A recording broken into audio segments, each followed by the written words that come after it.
আমি আমার পুরো বংশের মধ্যে একাই সালাফি আকীদা। আমাকে এইজন্য অনেক কটু কথা শুনতে হচ্ছে প্রতিনিয়ত। বেদাতীদের কাছে বিয়ে দিতে চাচ্ছে, সম্ভবত মেয়ে মানুষ। আমি বায়োডাটার মাধ্যমে প্রস্তাব এনে দিলেও তারা রিজেক্ট করে দিচ্ছে। আমি এক্ষেত্রে কী করব শেখ? আমার বয়স ২১ বছর, আমাকে পারিবারিকভাবে খুবই প্রেশার দেওয়া হচ্ছে।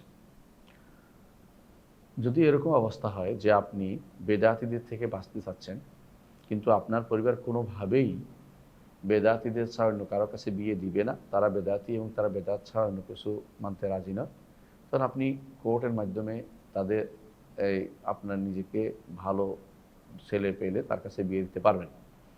কারণ হচ্ছে তারা যেহেতু আপনাকে কঠিন বেদাতি বা শিরকি বেদাতি, সামান্য বেদাতির কথা আমরা বলছি না, যারা এরকম কঠিন বেদাতি আছে, যারা আল্লাহ সিফাত অস্বীকার করে, অথবা যারা শিরকি বেদাতি লিপ্ত হয়ে গেছে, কুফরি বেদাতি লিপ্ত হয়ে গেছে, এদের সাথে আপনার বিয়ে দিতে চায়, এরকম জোর করতে চায়, তাহলে তাদের ওলি হওয়ার যোগ্যতা তারা হারাবে। তখন ওলি হয়ে যাবে রাষ্ট্র। রাষ্ট্র ওলি হওয়ার কারণে আপনি কোর্টে গিয়ে বা এমন কাছে গিয়ে দূরবর্তী কোনো ওলির মাধ্যমে আপনি যারা আপনাকে বাধ্য করবে না খারাপ ছেলের সাথে বিয়ে করতে, তাদেরকে নিয়ে আপনি বিয়ে বসতে পারবেন, কোনো সমস্যা নেই।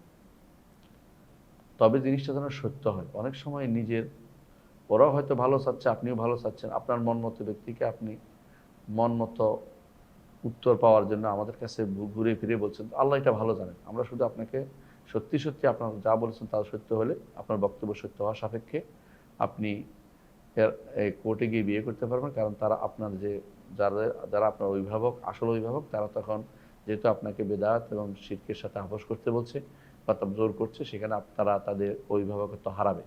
এটা হচ্ছে এখানকার অভিমত। আশা করি বিষয়টা বুঝতে পারছেন।